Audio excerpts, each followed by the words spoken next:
Hey, how are you doing, Andrew? I'm doing great. This is our second episode. It's going to be a shorter one, but it's a little bit of overview of Baldur's Gate 3. Because as, old man gamers, we want to do an overview of this because it definitely affects. Well, it's kind of in the name of of our show is totally. Old man gamers. Yep. Gamers is a thing because that's what we are. We're gamers to the chagrin of our wives. And our children appreciate it. Yeah, our children appreciate it, but to the chagrin of our wives, I would definitely say that I feel at times kind of like like they might be raptors in the background waiting for us to spend too much time on the game. That should be a future character. Yeah. I don't know, maybe call them like raptor wives or something like that. Maybe. Yeah. Definitely Miss Raptor to you, but yes.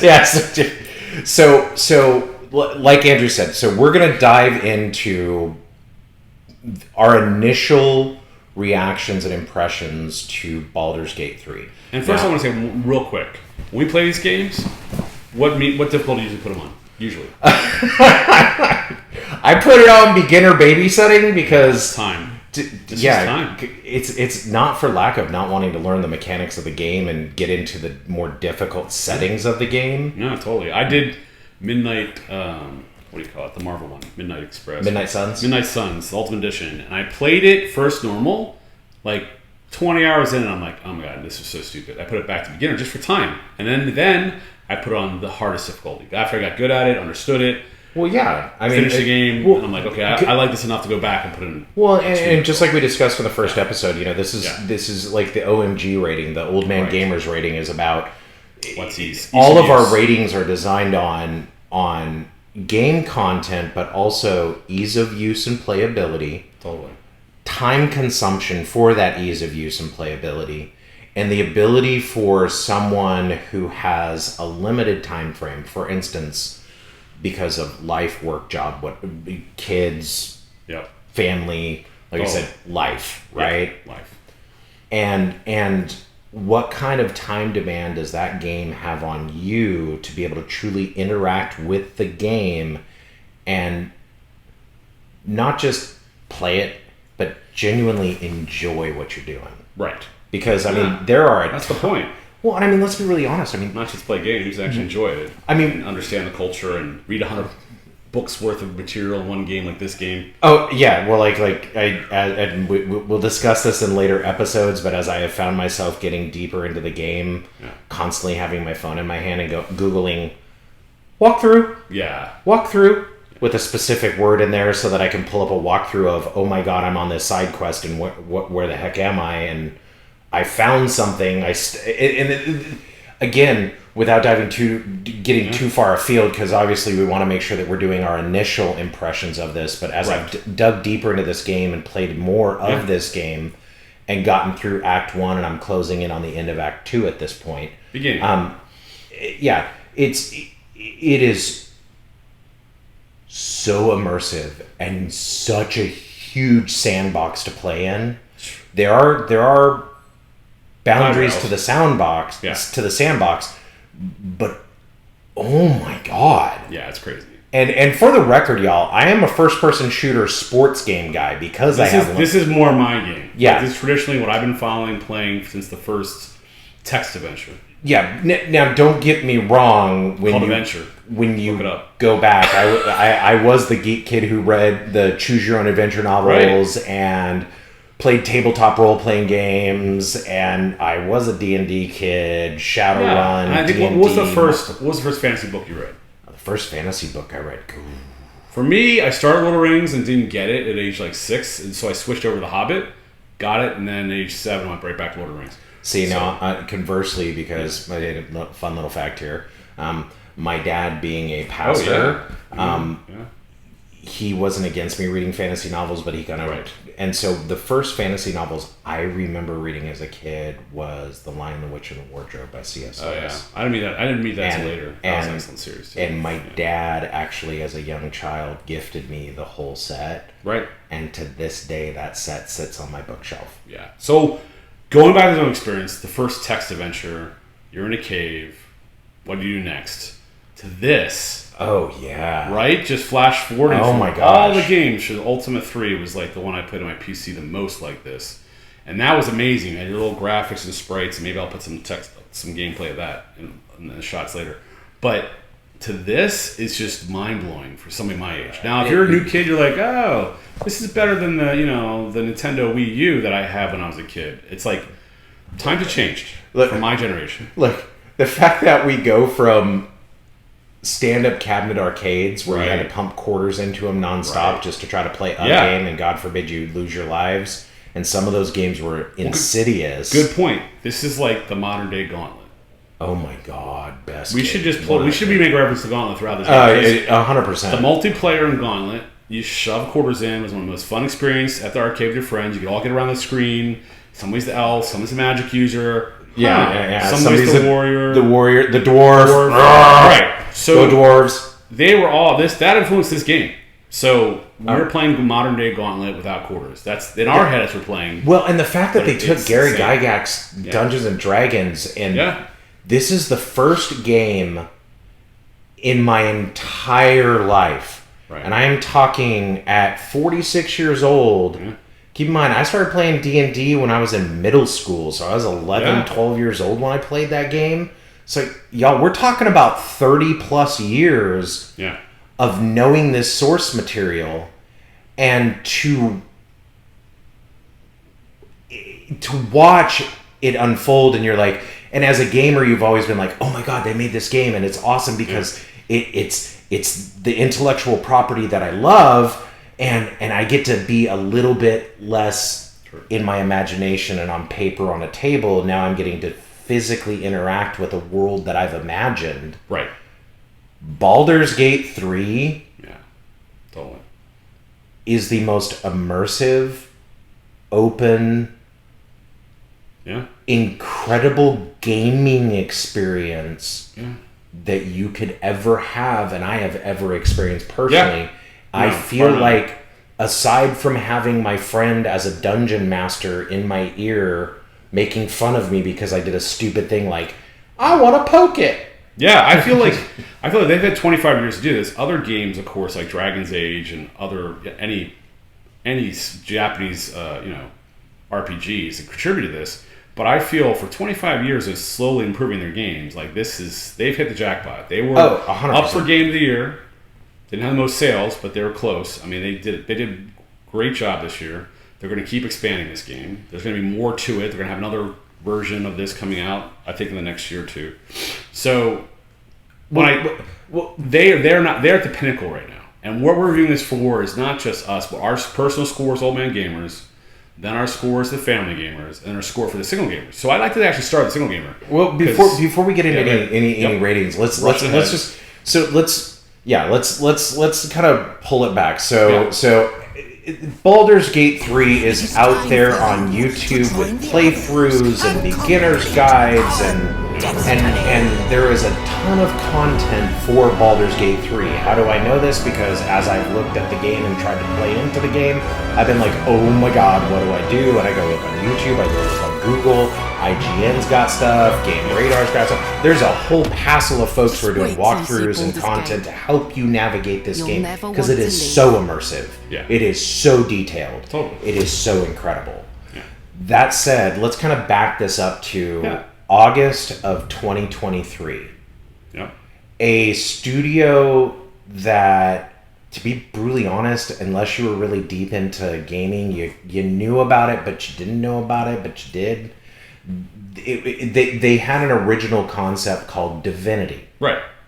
Loved it. And great game. I personally have never played it because, again, more your speed, more your style of game. Not really in my wheelhouse. I would have gone for, be honest, like Madden 23, Madden 24, right? Yeah, totally. So, or an FPS like World of Tanks, right? Right. So that said, here comes this studio called Larian Studios, and they were given the task to develop Baldur's Gate 3 off of the historic Baldur's Gate franchise. Yeah. And just to give that some context, Baldur's Gate dips back to 3 years after I graduated high school. All right? Totally. On PC. 1998 on a PC, Baldur's Gate. Yep. Right?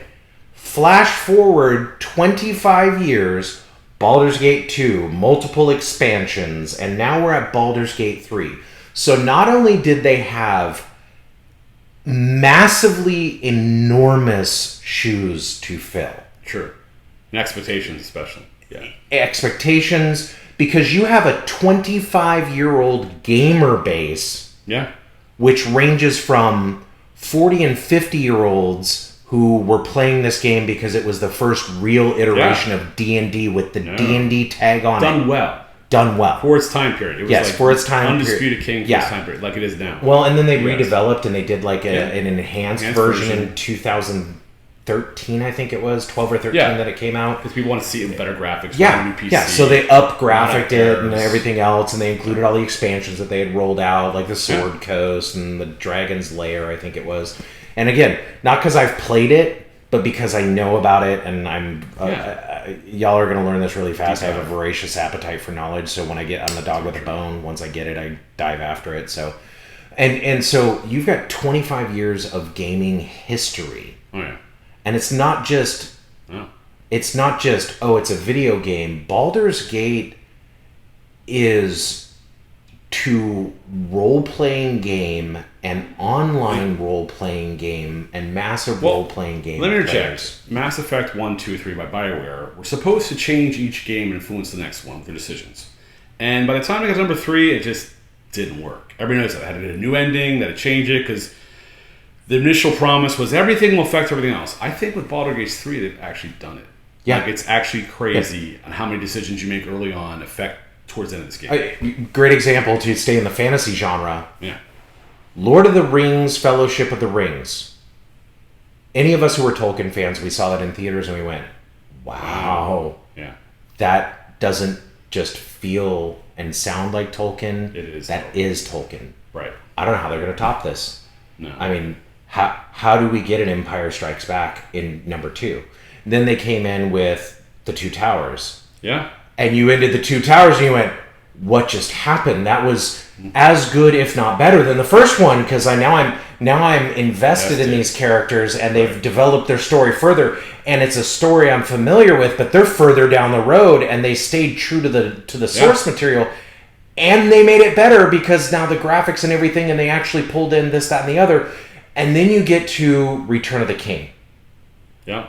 And I can say unequivocally, Return of the King was the cherry on top of the cake, and it wasn't a maraschino cherry. It was one of those deep, dark Mercado cherries that's just absolutely just, and I think a dirty cherry that's brilliant, right? I think in all those movies, the technology got better and better, the graphics got better. Yes. It finally got immersive enough. We're not just looking at CGI, made-up graphics. And I think with Baldur's Gate, the same thing has happened.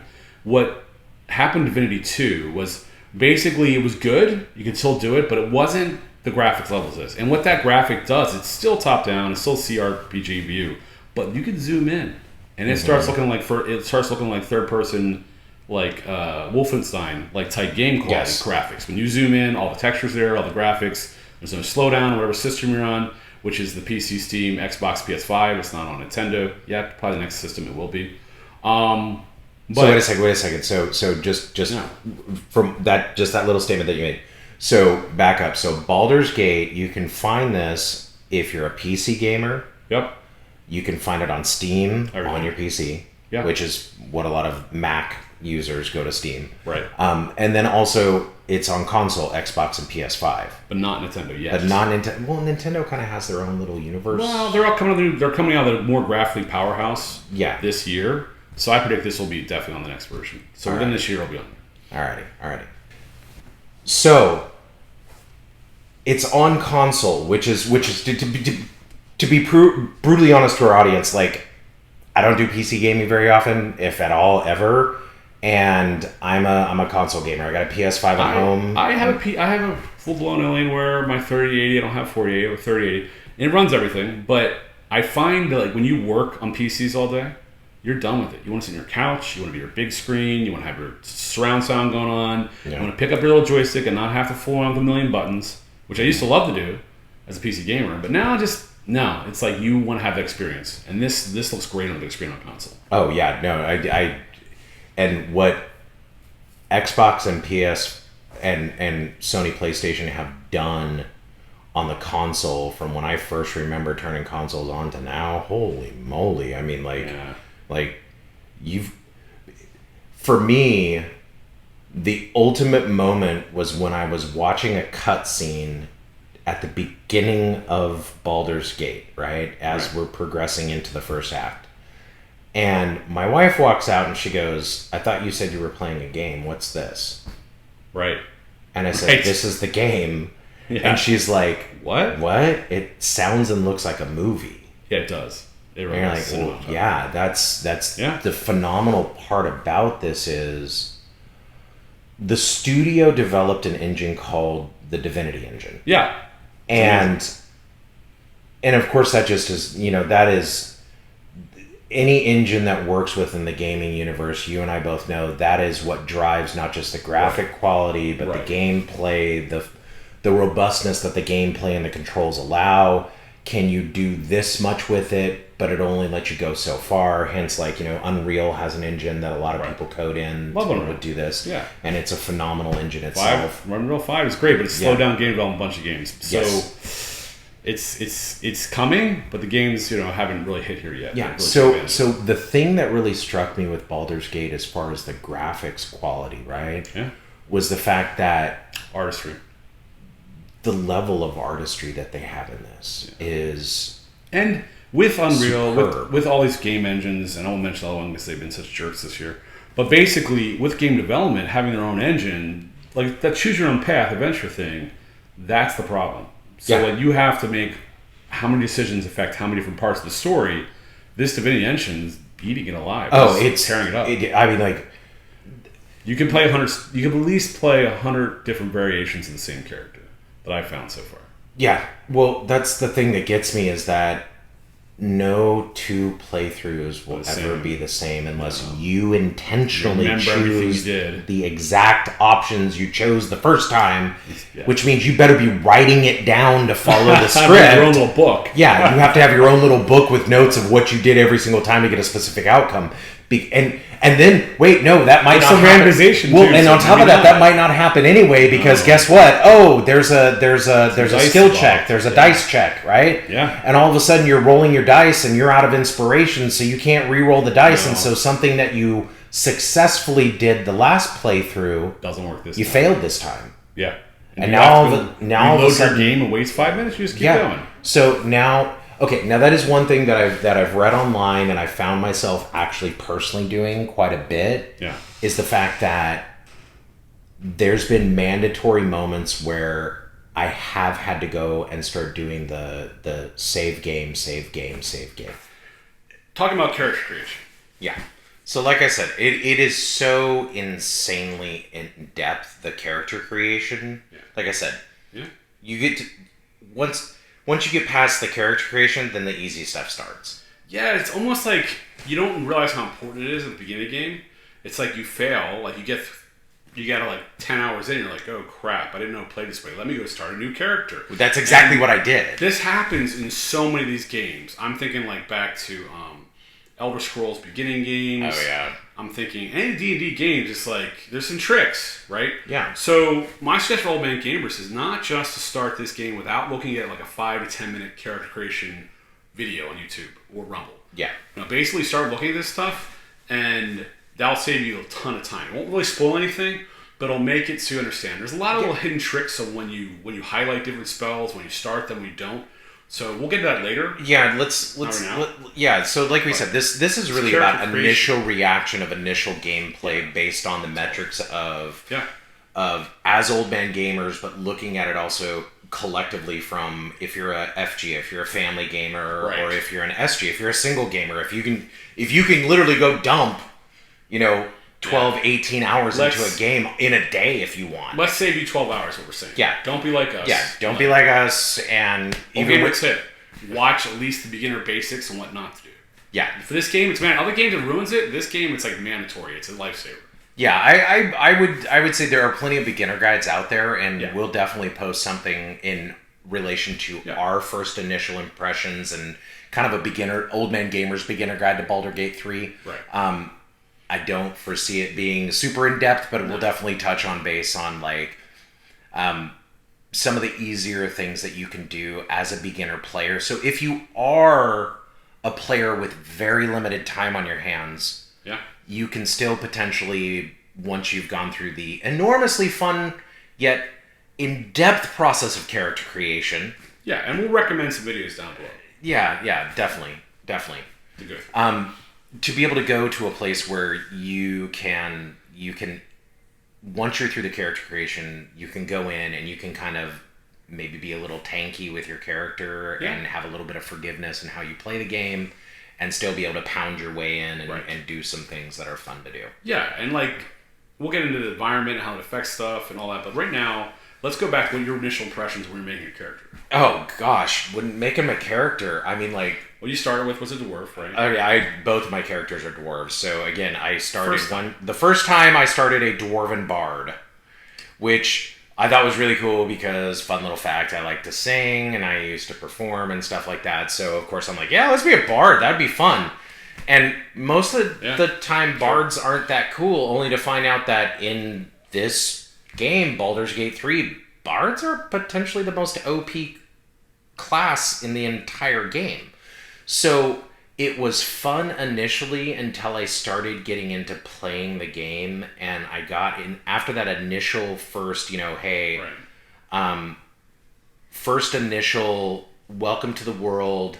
Here's your little bitty slice of the world. Learn some game mechanics while you're trying to do the tutorial, right? Once I got out of the tutorial and I started getting into the gameplay, I found that a bard is potentially OP if you understand the mechanics of the game and you understand how to play the bard. Right. So I got a little frustrated, went back, erased that character, and started a dwarven paladin.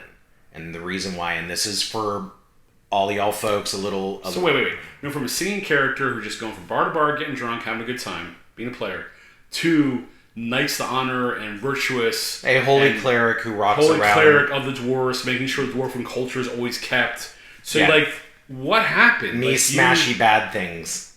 You were woke, and now you're not broke, but you're part of the chosen. Yeah, so how did this happen in your mind? So how it happened in my mind is going back to when I used to play tabletop D&D. And back to roots. And I was like, oh my god, I'm getting my rear end handed to me in this game because I'm not tanky enough. For those of you who are unfamiliar, tanky is a term that means that I can take some hits and I have hit points to spare, so I can take a little beating for the team. I can take a little bit of that beating, and that means I have more hit points. More hit points means more forgiveness in the game, and I'm not getting killed and quickly. Usually a steady chunk of damage. Like, you're not the, wow, I just killed off the big guy with one magic spell type person, but you're the one that gets that hit points down to halfway level, and you can actually do it. Yeah, exactly. So, and that was the other portion of it, and then I will tell you in a later episode, we're going to talk about one of the side quests that I did in Act 1. Spoilers. Towards the end of Act 1, that was absolutely phenomenal for a paladin especially, or a cleric, that gave me a legendary weapon in the game. I love that. Normally throughout these games, you switch out your weapons rather frequently because you're like, ooh, this does this. Ooh, this does this. Yeah. And you'll be like, oh, look, I'm comparing my two-handed weapons. This one does 6 to 23. This one does 5 to 24. But this one more consistently, based on my build, will do in the teens to 20s, right? So a little metagamer stuff there. But in this instance, as soon as I got that weapon... Aha! The Holy Grail! It was. Excalibur. Legitimately, it was the Holy Grail. No, it's not. Although it kind of falls in the same... It's a holy relic that I found. There you go. That is a weapon. Yeah.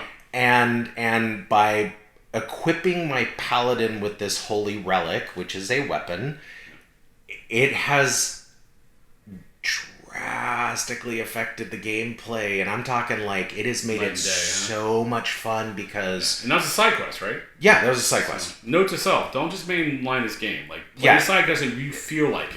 Yeah. Feels so, good, do it. In this look, game. if you're going to speed run the game, which according to Larian Games, they've confirmed the world record speed run on Baldur's Gate 3 is 20 hours and some change.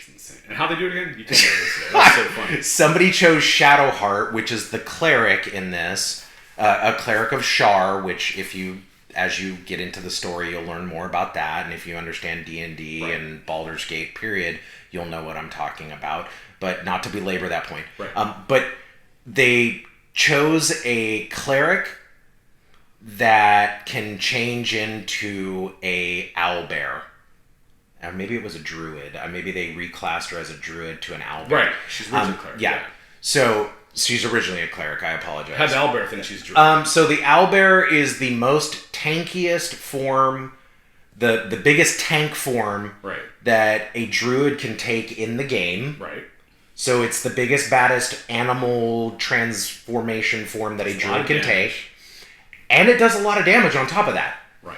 And then they commence to basically, like you just said, just mainline the game.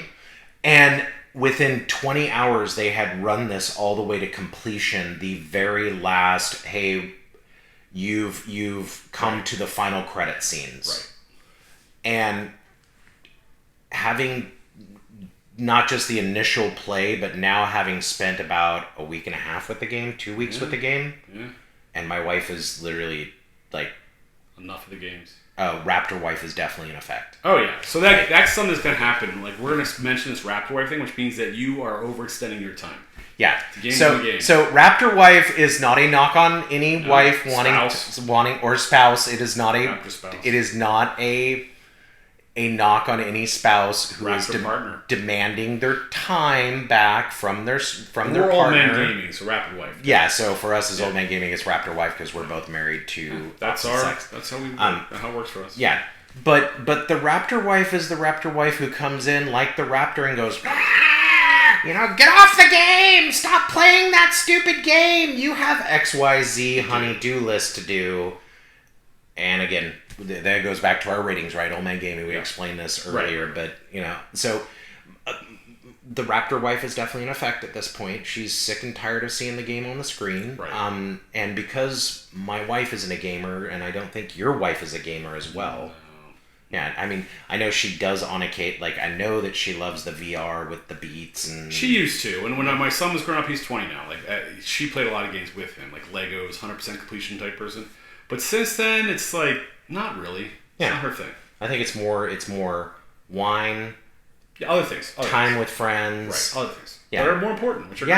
And then they models. also do all sorts of other really incredible stuff, like help keep the house. Anyway. Lots of side they do a lot of real world side quests. Just saying.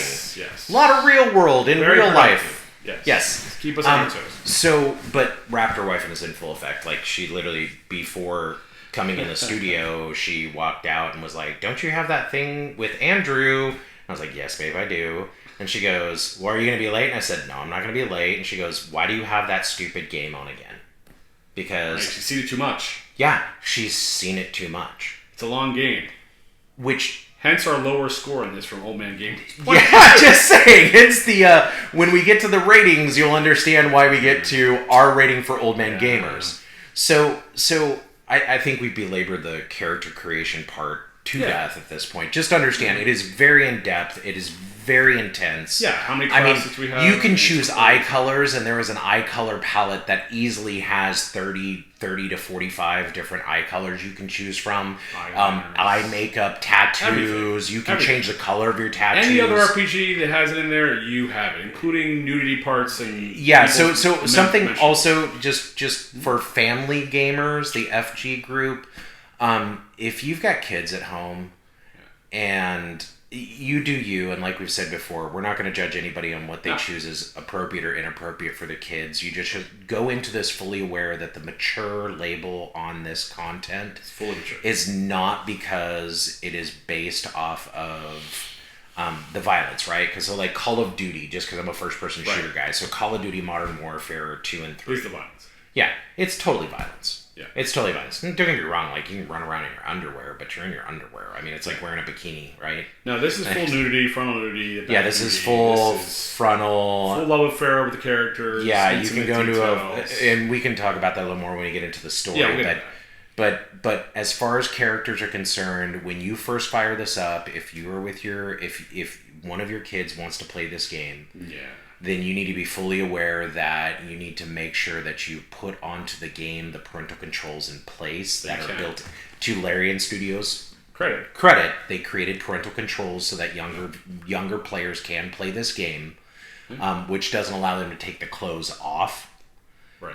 But if you don't put those on, then it's a problem. Male characters are not Ken dolls. Right, and all the parts are interchangeable. The voices are interchangeable. It's a free for all. Do what you want. So yeah, which in today's day and age, I mean, like, I totally get it if you have a male character with a female nether region. You want to be the 0.0001%? Yep. Hey, cool. Right on. You do you. But when it comes to kids, fantasy. I think it's a fantasy and it's on a computer game. But I would also just postulate on that without diving too deep down that way. Right. I'll just simply say that you want to do that and allow that for adults absolutely all day long. Totally. You know what? We're all grown adults. You make your own decisions. You choose and nothing's really forced on you in this game. Yeah, exactly. And I think that's something also really important is that Larian Studios created the opportunity for people playing this game to express themselves in character creation however they see fit. Right. And that really does mean however they see fit. But that does not mean... So the options are there to do it, but they don't... You don't have to. Yeah, when I chose a male character... You could pick the holy righteous path, and most people do, actually, when you statistically look at this stuff. So yeah. Now, on the character creation part, and we're just talking about the paper dolls of the character creation, right? Yep. So like, the fact that you can put female genitalia on a male body character and male genitalia on a female body character... some people will read into that, and I can understand why, and we're not a political commentary group here, so I won't get into that. I will say though that some people might try to make some sort of political point or some sort of social point out of that. I will simply say all I see with Larian Studios doing that is they took character creation and literally said to the entire gamer universe out there, you do whatever you want to do. We're not going to tell you yes or no. It's on you. Right. Which also means, in that same vein, that also means it's on you as parents what you are okay with on the video games. Because any discerning parent knows that this is a chance for you to step in and say, hey, I have no problem playing Call of Duty where we're all shooting each other up and we're all soldiers, right? And we're doing our thing. And I play with my son or my daughter or whatever, right? But on the flip side, there also might be moments where parents are a little more reserved about what they feel okay with their kids being exposed to. So for character creation, definitely watching your children over this, if you let them play in the first place. Yeah, if you let them play in the first place, because again, this is D&D content, and as a pastor's kid growing up, I heard all about back in the 80s and the 90s and about how, you know, it's the old tropes of like Dungeons and Dragons is the work of the devil and it's the devil's tool. And I would say as someone who openly professes to be a Christian, I would say with a spirit of discernment, you can you take of it what you will. I would just say that.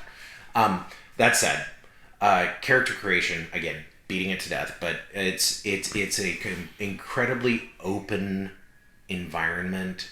And you can spend hours just in character creation if you so choose. Yeah.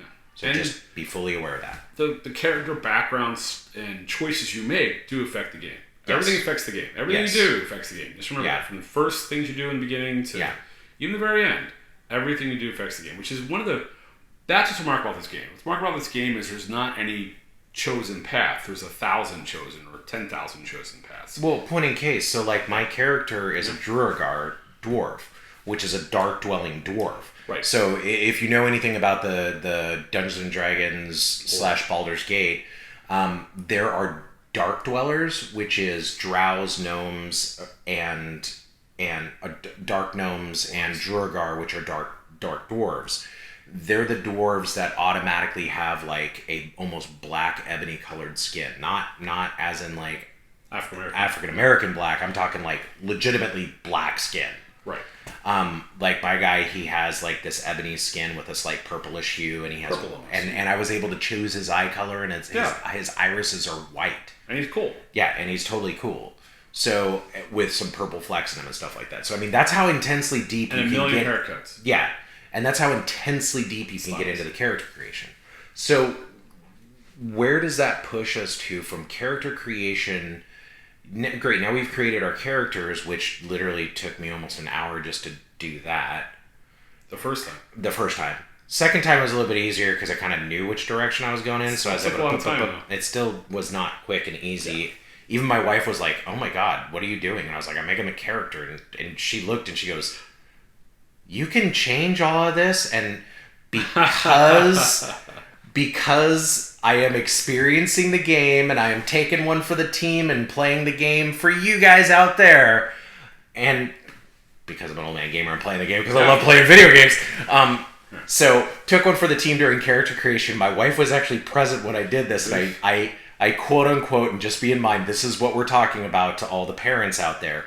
I hid the clothing. Right. Hence why I know that the paper doll that's on the screen is fully equipped, and not only is fully equipped, but you have like 4 or 5 different choices of what the male appendage down there will look like. But yeah, you have choices. Yeah, you have choices on top of that. Just saying. It's kind of just so that you're fully aware. But so okay. Back to your black dwarf. Yeah, so like the Duergar, one of the reasons why I brought it up is because, like you said, every decision you make from the moment you create your character to when they land in the world of Baldur's Gate, it's the way in which characters react to my character, because Duergar, the Dark Dwarves, they're known as surly. I mean, dwarves are known to be surly, period. But the big thing with the Dark Dwarves is they're also known openly as their culture thrives on slaving. Yeah. So they're known for taking slaves. Very controversial. So, and from other groups like enslaving gnomes and elves and halves-elves and so on and so forth. So they are known for dirty work. Yeah. So they're known for being slavers. Yeah. Not in a good way. Yeah, not in any way. I don't know that there could be. So why did you pick this for class? So because I was looking at stats. Oh, you're a stat person. Yes, Seth is a stat person. He loves the flamboyant. He loves the music. He loves the art. But he's really a stat person. Good. Yeah. So when I was looking, everybody else, a lot of these other races that are mystical, like elves, half elves, other dwarves, and stuff like that, they can see 12 meters in the dark. He's running his stats. Yeah.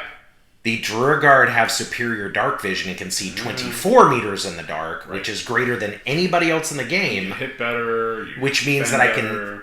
Well, I'm thinking looking on the screen while I'm playing. And you go to a lot of dark places here. And there's a lot of dark... There are a lot of dark tunnels. There are a lot of... Caves, caverns. A lot of caves, caverns. But also within the buildings themselves, there are a lot of dark corners in these castles. So it's very advantageous. You found it advantageous to have that. Yeah, 100% advantageous because I see things from a distance. Yeah. Also, when I get up close, I'm like, oh, look, there's something to pick up. I found one of my best amulets doing that. Yeah. One of the pendants, because you can... That's powers. Yeah, anyway.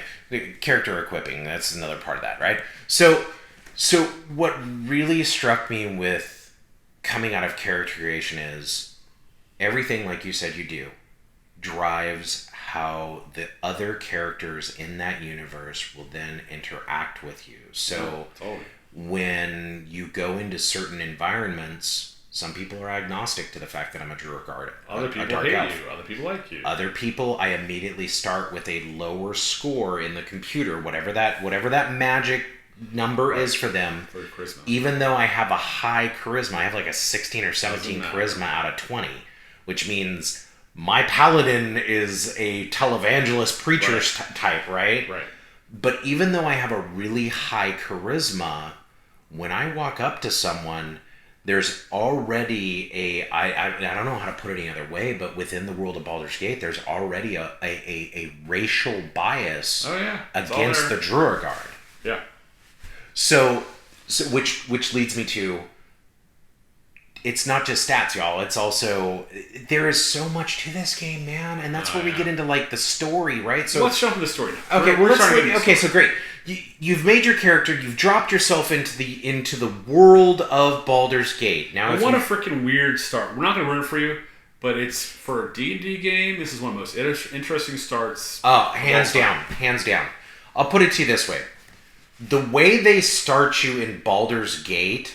My thought on this is, it is the Borg meets Dungeons and Dragons, and it's kind of like that's the theme throughout. And the xenomorph aliens. Yeah. So you have a little bit of aliens movie here. You got the Borg in here, and that's how they start the game. That's all we're gonna say. I'm not ruining anything, but it gives you the flavor, because it's very weird for D&D game to start on that sci-fi level and go from there. Yeah, so I think that's one of the things that really caught me, was that by dropping you into this universe, they are dropping you as a level 1 newbie character in a setting and an environment that, from a tabletop perspective, and I'm talking like old school, let's roll some D20 and D4s and D10s and what have you, and from a tabletop setting, you don't put level 1 characters there. No. That's a level 15, 20, 12, whatever. That's a high-level character that's going into that environment. You've been playing for a while. You have all these tools and weapons and all these gear. And you're not level 1. And you know your spells, and you know your character build. You've got good equipment. So that was smart. That was a smart decision. That was like, whoa! From a D&D point of view, from a role-playing point of view, you're like, hey, I haven't seen this before, so something fresh. Yeah, so it was completely fresh place to drop you, first and foremost. And I might also add that, and this is not, well, it could be considered a spoiler. So spoiler alert if you haven't played, but the very first place that they drop you is not in Baldur's Gate. Right. And you're not going to see Baldur's Gate for a while.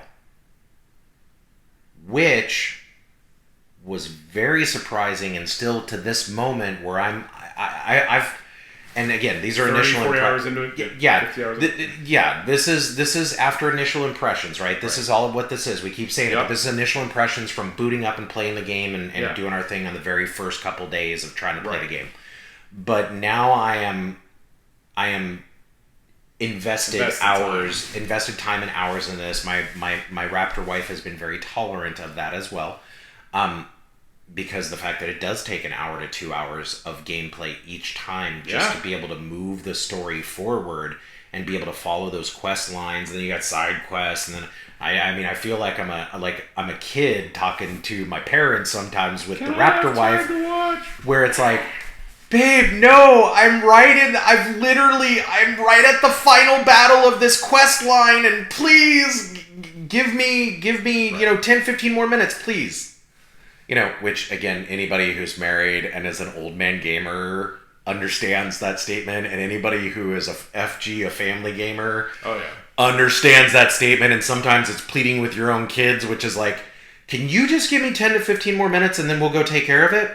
Right? I mean, as a parent, there is that moment. Because, sometimes your time is not your own. Just saying. And so, with the story, one of the things is not only do they drop you into this incredible Baldur's Gate universe, which they have very, very, very, very well done. The attention to detail in the story is insane. Yeah, there's so much. I can tell you that almost every single thing that is on the screen in front of you, you can interact with in the environment that you're in, no matter what point of the game you're in. Where you're at. Yeah. Doesn't matter. I mean, it really is shocking. I mean, I've gotten in a habit because I'm a bit of a please forgive the terminology here, but when I play these dungeon crawler / role playing games, I'm a bit of a loot whore. Right. I'm also a bit of a loot whore when I play things like Call of Duty. He's a hoarder. Yeah, I'm a hoarder, and then I find myself, but it served me well as I'm getting towards the end of Act 2. Sell stuff off. Because I went back to camp because I keep sending stuff to camp, and I raided all the stuff in camp, and I sold as much, because perfect point with attention to detail, right? When you come upon a trader, not a traitor, a trader, someone that you can sell your goods to or buy other goods from, right? When you get there, they have a finite amount of gold assigned to them. Yep. That's all you can get from them. And that's all you can get from them. So, little insider tip for anybody out there playing this game, if you haven't already figured it out, carry things that you can sell off to empty their gold, buy what you want, and have extra stuff in your pack that you can resell to them that isn't important, so you can strip them of all their gold again, or close to it. So you're maximizing, not only you're getting what you need, but then you're reselling the stuff. Now, there's also two forms of trading in this game. I mean, that's how intensely, the intense attention to detail that they've given. So not only do you have just the straightforward shop trader that you can go in and say, hey, I want to buy your goods. Let me sell you this great sword that I just took off of a undead warrior. Right. Here, please buy this. Which, mind you, also another thing to keep in mind as you are collecting this gear, and why I send a lot of stuff back to camp, is because based on the strength stat of your character, if you keep picking stuff up and not clearing it out of your pack, you will become what's called encumbered. Right, which is a great feature most RPGs have. Awesome. Yeah, and it's fantastic because all of a sudden you're carrying too much weight for your character. Really slow. And you move very slowly. So you have to go back to camp a lot. And the camp has a lot of... Well, you don't have to go back to camp. No, but... You can send it from your bag. Right. When you open your bag... No. Encourages you to go to camp. Yeah, you're encouraged. There's a lot of storyline, even if you're not... Because you don't use all the characters at once. Yeah, no, that's... You get to pick how many you want, you swap them in and out. Yeah, so just on that setting. So there's your character that you're using. Right. And there's 3 other support characters that are with you. But you have more back at the camp. Yeah, but there are more than 4 characters. There are more than 3 characters available with you. What I was going to say is, back at the camp, it behooves you to talk to each of those members. Even though you're not playing with them, you don't like them, there's side quests and stories that can happen that you'll never experience, and you might miss out on that sword, that Excalibur thing you wanted. Yeah. You didn't talk to one of the members. So it isn't necessary to go back to camp a lot. There are kind of encouraging that you don't have to play it the way you like, but you miss out on the story if you do. So there's just always swapping back, getting the comments from everybody, maybe people you don't like that could actually be helpful in certain situations. So it kind of encourages you to keep in touch with other members. Even though they're not there for 20 hours of your gameplay, they're still there in that camp waiting to come in. Yeah, I mean, point in case. So my preference of gameplay, how I choose to play, is this time through. This time through is you've got my paladin, who can cast buff spells, but also has some offense. I'm a paladin with a vow of an oath of vengeance. Right. So that means that I'm combat oriented myself. So that allows me to go out there and do what I love to do, which is first person shooters and Call of Duty and stuff like that. Kill, maim, destroy. Yeah. Kill, maim, destroy, blow things up. Fun stuff like that. Competing against other people in the open world. Anyway, but most noblest ways. Yeah, but it allows me to be more action oriented, which is my preference. I'm not a stand back and buff people and cast spells and this and that. That's not really my vibe. Where some people might get a lot of enjoyment out of that. Right. But you are a stats person. But I am a stats person. And so one of the things... You're not just a hack and slasher. You want to hack and slash most efficiently. Yeah, well, pretty much, yeah. And so other people might like that. You don't have to do that. You but don't have to be a stats person. And keep in mind, I tried running with every single one of these characters as they've leveled up, and I found that my preference is Karlach the Barbarian. Right. Because she is 100% the tank for the group, right? So... she can soak up damage. She does decent amounts of damage herself. And honestly, again, I go back to the story. Her story is engaging. Oh, yeah. She's an enjoyable character. She's funny. Without the, again, adult content, right? I laughed my rear end off because she was a soldier. I won't go any further than that because as you play the game, you get to learn more about it. But she was a soldier, therefore she has a soldier's mouth on her. Oh, yeah. And so, like, her favorite thing to do is drop the F-bomb. Like, heck yeah, but she's dropping the F-bomb. Yep. And it's just, She's salty. Yeah, she's salty, and it's hilarious, and it's fun, and she's a fun character. The voice acting in this is amazing. My goodness. A lot of special voices in this. Look, the guy... Won awards for this, the actor... Larian. Oh, yeah. The guy... Larian won Game of the Year. For voice. And I don't want to butcher his last name, but I know his first name is Borislav. Oh, the conductor for the music who composed the music for this, he just won as the... He just was recognized as the #1 game composer for music. Oh, yeah. He won the award. Yeah. For Game Music of the Year. Music used to be a theme that was repeated over a little bit here, a little bit there, but now in this game, it's like, that music changes all the time. There's not just theme upon theme. It's like the next level. I don't know if you've ever seen it, but there's a movie back in the day by Jason Segel that is called Forgetting Sarah Marshall. Right. And he's a musician and a pianist, but his day job is to do that on the hit show that this gal Sarah Marshall's on. Right. And one of the things that rings true with what you just described is when he's talking about his job and he's like, ominous tones, right? So musicians who worked on games traditionally did not do music so much as they did kind of like... little themes. Yeah, kind of like... To repeat over and over again for 3 hours. Like, think like CSI or something like that. And it appears... Dun dun dun. Dun dun! Yeah. That he's lost his head. Bum bum bum! Yeah. Right? It was really more mood music. Right. But now everybody's Evangelis. Everybody's doing Lord of the Rings soundtracks. And this is like the next level of that. Like, look, it's like...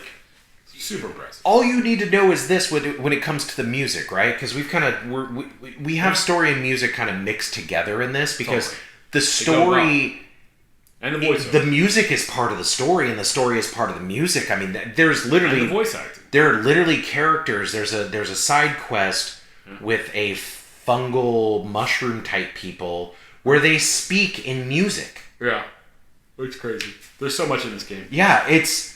And their music is what enters through the ear, not an actual worm, but like is an earworm that you hear the music that they're singing, and within that music in your brain it formulates words in a picture, right? Because that's how they communicate, not with verbally with words like what we're doing.